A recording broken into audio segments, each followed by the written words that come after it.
சேச்சே, வர வர இது காலேஜா இல்லை சன் டிவி சீரியலானே தெரியலப்பா. எப்போ பார்த்தாலும் ஒரு பிரச்சனை இழுத்துக்கிட்டே வர்றானுங்க என்றான் செல்வம். அங்கிருந்த அனைவருமே அவன் சொன்னதை ஆமோதிப்பது போல் மௌனமாய் இருந்தபடி கவினை பார்த்தனர். கவினோ துரோகி என்று செல்வத்தை பார்த்து முறைத்தான். அருணும் கவினைப் போலவே செல்வத்தை முறைக்க, ஐயோ அவசரப்பட்டு கத்திட்டோமோ, இவனுங்க சோத்துல விஷத்தை வச்சா கூட பரவாயில்ல, சோறே போடாமல் விட்டா நான் என்ன பண்ணுவேன் என்று தனக்குள் புலம்பினான். அவனை எதுக்கு கவின் திட்டுற? உன் சோக கதையை நாங்கள் கேட்டே ஆகணும்னு எங்களை வர வச்சுட்டு நீ பாட்டுக்கு இழுத்துக்கிட்டே போனால் என்ன பண்ணுறது என்றாள் நந்து. அதானே, நான் என்ன வெட்டின்னு நினச்சியா? கதிர்கிட்ட இருந்து 5 மிஸ்டு கால் வந்திருக்கு. ஒவ்வொரு காலுக்கும் நான் ஒவ்வொரு தண்டனை கொடுக்கறதுக்குள்ள என்னன்னு விஷயத்துக்கு வா என்றாள் அனு. அவள் மிரட்டிய விதத்தில் கவின் அலற கழுக்கென சிரித்தனர் தீப்தியும் ஜெனியும். ஏமா வள்ளி தெய்வான, இவன் எதை பற்றி பேசுகிறான்னு உங்கள் 2 பேருக்கும் கூடவா தெரியலை என்று செல்வம் மீண்டும் வார்த்தையை கொட்ட, இம்முறை நிஜமாகவே கடுப்பாகிய கவின் தனது மௌனத்தை கலைத்தான். அதாவது என்னாச்சுன்னா என்றபடி அவன் மேலே பார்க்க, அவன் ஃப்ளாஷ்பேக் சொல்கிறான் என்பதை உணர்ந்து அனைவரும் அமைதியாய் அவனை பார்த்தனர். 2 நாட்களுக்கு முன்பு தனது வகுப்பு நண்பன் கமலுடன் காலேஜ் வாசலில் நின்று பேசிக்கொண்டிருந்தான் கவின். வேணாம் மச்சி, இதெல்லாம் சரி வராது, தப்புடா என்றான் கமல் பயமும் எச்சரிக்கையும் நிறைந்த குரலில். அட என்ன மச்சி நீ இதுக்கெல்லாம் பயப்படுற? காலேஜ் லைஃப்பில் இதெல்லாம் சகஜம்டா என்றான் கவின். இருந்தாலும் உனக்குன்னு ஒரு இமேஜ் இருக்குது காலேஜில், அதை கெடுத்துக்காதடா. இதெல்லாம் என் மூளைக்கு கேட்குது, ஆனால் மனசு கேட்கலையே மச்சி. டேய், நீ இப்படி நினைக்கிறது மற்ற ஃப்ரெண்ட்ஸுக்கு தெரிஞ்சா கழுவி கழுவி ஊற்றுவாங்க. ஜெனியே உன்னை கொன்னுடுவா. அவன் நிச்சயமாக நோ சொல்ல மாட்டா. டேய், அவளுக்கும் இதில் கண்டிப்பாக இஷ்டம் இருக்கும், ஆனால் இல்லைன்னு நடிப்பா. எந்த பொண்ணு தான் மனசில் இருக்கிறத வெளியில் சொல்கிறாங்க, பட் அது ஒரு விஷயமே இல்லை. நான் பேசுகிற மாதிரி பேசினா ஜெனி கேட்பாள் என்றான் கவின். அவன் கெட்ட நேரமோ என்னவோ, ஜெனியின் பெயரை கமல் சொன்னபோதே அவர்களின் அருகில் ஜெனிக்காக காத்திருந்த அவள் அப்பா அவர்களின் பேச்சை கவனிக்க அரைகுறையாய் அவனது பேச்சை கேட்டு வைத்திருந்தார் அவர். என்ன தம்பி, உடம்பு எப்படி இருக்கு என்று அவர் கேட்கவும் அதிர்ந்து அவர் பக்கம் திரும்பினான் கவின். அங்கிள், நீங்கள் எப்போ வந்தீங்க? இப்போதான். நான் கேட்டதுக்கு பதில் வரவில்லையே என்று உரும்பினார் அவர். அது அது என்ன கேட்டுங்க அங்கிள்? உடம்பு எப்படி இருக்கு என்று மிரட்டும் தோணியில் கேட்டார்.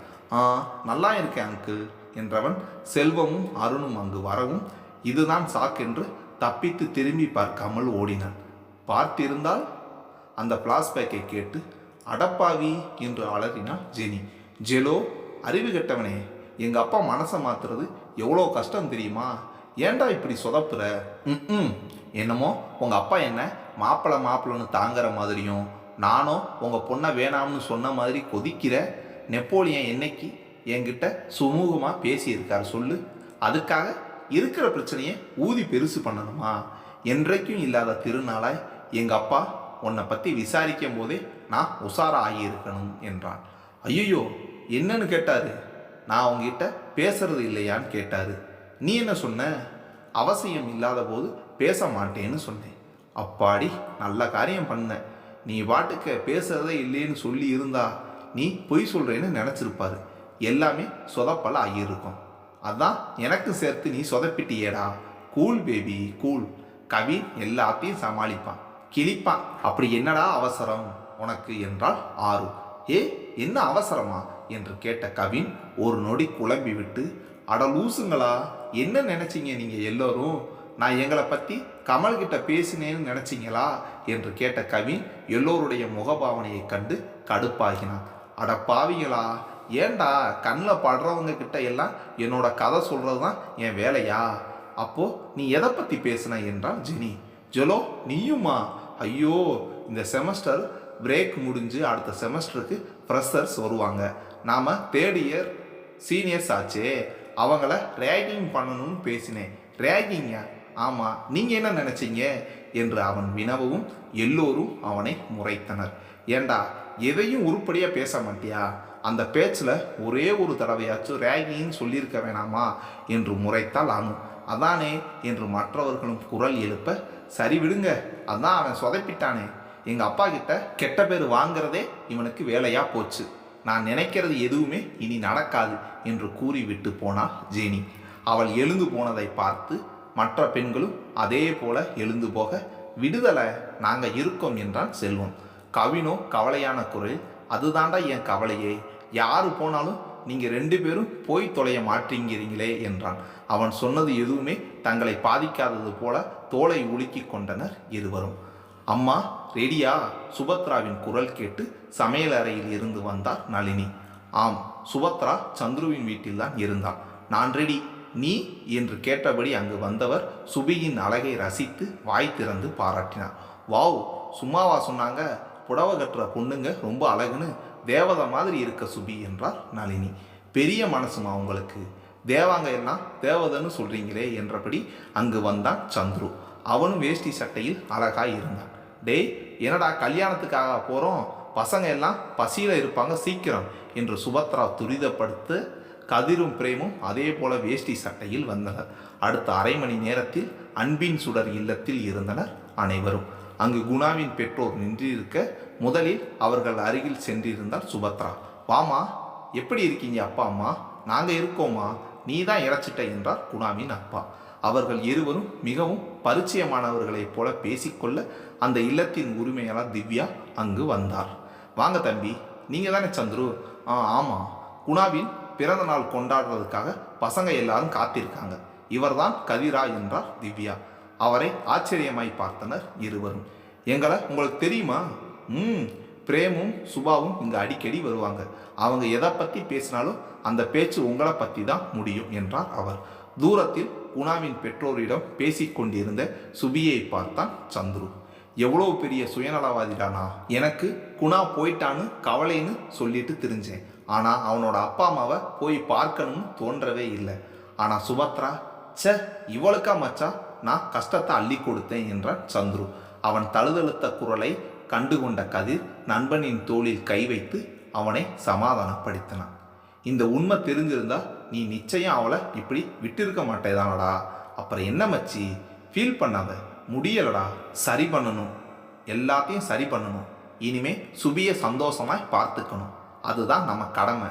என்னடா கடமை என்றபடி அங்கு வந்தால் சுபி. ஒரு நல்ல இளிச்ச வாயனை பார்த்து உனக்கு கட்டி வைக்கிறது தான் எங்கள் கடமைன்னு மச்சான் சொல்கிறான் என்று கதிர் கூறிட, நோ, என் வாழ்க்கையில் அந்த பேச்சுக்கு மட்டுமே இடமே இல்லை என்றாள் சுபி தீர்க்கமாய். அவள் பதிலில் பிரேம் எந்த முகபாவமும் காட்டாமல் இருக்க மற்ற இருவரும் குழம்பி போயினர். கல்யாணமா, சரியா போச்சு போ, என்ன கரை சேர்க்கணும்னு நீங்கள் 2 பேரும் சபத கிபதம் எடுத்துடாதீங்கடா, அப்புறம் சாகர வர சிங்கிளாக தான் இருக்கணும் என்று குறும்பாய் கண்ணடித்தாள் சுபத்ரா. அவள் பேச்சில் கிண்டல் இருந்தாலும் தோணியில் தீவிரம் இருந்தது. கதிர் சந்துரு இருவருமே அவள் வார்த்தையின் அர்த்தம் புரியாத அளவிற்கு வெகுளிகள் இல்லை. மேலும் அவள் இப்படி சொல்வதின் காரணம் அவர்கள் அறிந்த ஒன்றல்லவா. தங்களால் முடிந்த அளவு அவளை முறைத்தனர் இருவரும். ஹே, எதுக்கு இந்த லுக்கு? இது பார் சுபி என்று சந்துரு எதையோ ஆரம்பிக்க, இது பார் சுபி, நடந்த விஷயத்துல உன் மேல தப்பு இல்லை, உனக்குன்னு ஒரு லைஃப் இருக்கு, நீ வாழ வேண்டிய பொண்ணு, கல்யாணம் பண்ணிக்கணும், இப்படி முட்டாள்தனமாய் இனிமே பேசாத, இதைத்தானே சொல்ல போற நீ? கமான் சந்துரு, இதெல்லாம் எனக்கு தெரியும், ஆனால் எனக்கு கல்யாணத்தில் எந்த விருப்பமும் இல்லை. லைஃப் ஒன்றும் சினிமா இல்லை சந்துரு. கல்யாணம் பண்ணி டைம் எடுத்துக்கிட்டு லைஃப் ஸ்டார்ட் பண்ணுறது எல்லாம் மணிரத்னம் படத்தில் தான் நடக்கும். என் மனசில் எதுவுமே இல்லாத பட்சத்தில் கல்யாணம் என்ற பேரில் இன்னொருத்தர் லைஃப்பை என்னால் கெடுக்க முடியாது என்று உறுதியாய் கூறினாள் அவள். வேற ஒருத்தனா? அதான் பிரேம் இருக்கானே என்று சொல்ல வந்த கதிர் பிரேமின் முகத்தை பார்க்க எந்த ஒரு சலனமும் இல்லாமல் நின்றிருந்தான் பிரேம்குமார். ஆண்கள் மூவரையுமே அழுத்தமான மௌனம் ஆட்கொள்ள சுபத்ரா மட்டுமே இயல்பாய் இருந்தாள். ரிலாக்ஸ் காய்ஸ், எனக்கே மனசு மாறி கல்யாணம் பண்ணிக்கணும்னு தோணினா கண்டிப்பாக பண்ணிப்பேன், போதுமா என்றாள் அவள் ஒரு பெருமூச்சுடன். சந்துரு, ஆனால் ஒன்று சுபி, உன் முடிவு குணாவுக்காகன்னு மட்டும் சொல்லிடாத. சரியோ தப்போ, அவன் உன்னை நேசித்தது உண்மை. உலகத்தில் உண்மையாக காதலிச்ச யாருமே அவங்களோட காதலனோ அல்லது காதலியோ கஷ்டப்படணும்னு நினைக்கவே மாட்டாங்க. நீ தனியாக இருப்பது உனக்கு சந்தோஷமாக இருக்கும், ஆனால் குணாவுக்கு இல்லை. இதோ இப்போ நீ பண்ணுற இந்த நல்ல விஷயம் எல்லாமே 2ஆம் பட்சம்தான். அவனுடைய முதல் சந்தோஷம் உன் வாழ்க்கையில் இருக்குது. அதை ஞாபகம் வச்சுக்கோ என்று விட்டு முகத்தை இயல்பாய் மாற்றிக்கொண்டு உள்ளே நடந்தான் சந்துரு. அவனை பின்தொடர்ந்து கதிரும் சென்றுவிட சுபியின் கண்களில் கண்ணீர். மெல்ல அவளை தோளோடு அணைத்து கொண்டான் பிரேம். சுபி என்று அவன் சொன்னதுமே கண்ணீருடன் உடைந்தாள் அவள். என்னால் முடியல பிரேம், என்னால் எப்பவும் முடியாது. ஒருத்தன் என்னால் செத்தே போயிட்டான்னு தெரிஞ்சும் நான் எப்படி வாழ்வேன், நீ சொல்லு. அப்படின்னா அதுக்கு நானும் தானே காரணம். அப்போ நானும் என்று அவன் சொல்லும்போதே லூசு மாதிரி உளராத பிரேம், நீ கல்யாணம் பண்ணி சந்தோஷமாய் வாழணும். ஓஹோ, நான் இன்னொருத்திய கல்யாணம் பண்ணிக்கணுமா? ஆமாம், பின்ன என்ன என்று தடுமாறினாள் சுபி. அவள் ஏன் தடுமாறுகிறாள் என்று அவளுக்கே விளங்கவில்லை. பிரேமும் அவளின் தடுமாற்றத்தை உணரும் நிலையில் இல்லாமல் இருந்தான். சரிடி, கண்டிப்பா பண்ணிக்கிறேன். இப்போ அந்த வேலையை பார்ப்போமா என்று கோபமாய் கேட்டபடி அவன் முன்னே நடந்தான். அதன் பின் குணாவின் பிறந்த நாளையொட்டி கேக் வெட்டி அங்கிருந்த சிறுவர்களுடன் அந்த தினத்தை கழித்தனர் நால்வரும். சுபியை அவள் வீட்டில் விட்டுவிட்டு மூவரும் சந்துருவின் வீட்டிற்கு சென்று கொண்டிருந்த பயணத்தில் தனது மனதில் இருப்பதை கேட்டே விட்டான் கதிர். டே பிரேம், சொல்லு மச்சான், அப்போ நீ சுபத்ராவை லவ் பண்ணலையா? எப்போ என்று இயல்பாய் கேட்டான் பிரேம். சந்துரு பாருடா, இவன் நம்மளை கலாய்க்கிறானாமா என்று கடுப்பாய் கூறினான் கதிர். காரோட்டி கொண்டிருந்தவனை பார்த்து, பிரேம், விளையாடாமல் கொஞ்சம் சீரியஸாக பேசலாம். சொல்லுங்கடா, நீ சுபியை லவ் பண்ணினதானே? அவ தான் கல்யாணம் வேணாம்னு உளர்றா, நீயாச்சும் அவளுக்கு புரிய வைக்க வேணாமா? எல்லாம் அவ்வளோதானா? நான் எப்போடா அவளை லவ் பண்ணுறேன்னு சொன்னேன்? டேய் என்று இருவருமே மிரட்ட, சரி சரி டென்ஷன் ஆகாதீங்கடா, என் மனசில் மட்டும் அப்படி ஒரு எண்ணம் இருந்தால் போதுமா? அவளுக்கு என் மேலே அப்படி ஒரு நினைப்பே இல்லை. ஏற்கனவே அவன் மனசு புரியாமல் நான் பண்ண தப்பு போதாதா? அவளுக்கு என் மேலே காதல் இல்லைன்னா என்ன ஆகிட போகுதுடா? நான் எப்பவும் அவள் கூட தானே இருக்க போகிறேன். அவள் மனசு மாறினா சந்தோஷம், இல்லைனாலும் பரவாயில்லை. பெரிய தியாக சிம்மல் பேசுகிறான் பாரு என்றான் கதிர். அதானே, என்னடா பேச்சு இது? நீயே கற்பனை பண்ணி முடிவு எடுப்பியா பிரேம்? எனக்கு தெரிஞ்சு சுபியும் உன்னை விரும்புகிறான், ஆனால் அதை அவள் இன்னும் உணரல. எனக்காக சொல்லாதீங்கடா, அப்படியெல்லாம் அவள் ஃபீல் பண்ணி நான் பார்த்ததில்லை. எப்பவும் பாடி கார்டு மாதிரியே கூடவே இருந்தால் அவள் எப்படிடா உணர்வா? கொஞ்சம் டிஸ்டன்ஸ் கொடுத்தாதானே நீ இல்லாமல் இருக்கிறது எவ்வளோ கஷ்டம்னு அவளுக்கு புரியும். அது எல்லாம் தப்பு சந்துரு, அவளை வற்புறுத்தி பண்ணுற மாதிரி இருக்கும். ஏண்டா, இல்லாத விஷயத்தை இருக்கிற மாதிரி அவளுக்கு உணர்த்த போகிற நீ. சரி, ஒரு பேச்சுக்கு சொல்கிறேன், உங்கள் 2 பேரில் ஒருத்தருக்கு திடீர்னு கல்யாணம் ஃபிக்ஸ் ஆகி அதுக்கப்புறம் சுபி அவளோட மனசை புரிஞ்சுக்கிட்டா தப்பில்லையா? நண்பனின் நியாயமான கேள்வியின் திகைத்து அமைதியானான் பிரேம். இப்போ என்னதாண்டா பண்ண சொல்கிறீங்க என்று தோற்று போன குரலில் அவன் கேட்க, அதெல்லாம் ஐடியா கொடுக்கறதுக்காகவே எனக்கு ஒரு தங்கச்சி இருக்காள், அவகிட்ட கேட்குறேன் என்றான் சந்துரு. அது யாருடா? எனக்கு தெரியாமல் உனக்கு ஒரு அப்பாட்டக்க தங்கச்சி என்றான் கதிர். அடப்பாவி, அணுவத்தாண்டா சொல்கிறேன், மறந்துட்டியா? இரு அவகிட்ட போட்டு கொடுக்குறேன் என்று சந்துரு மிரட்டவும் கதிர் பயந்து கெஞ்ச மூவருமே சிரித்து கொண்டனர்.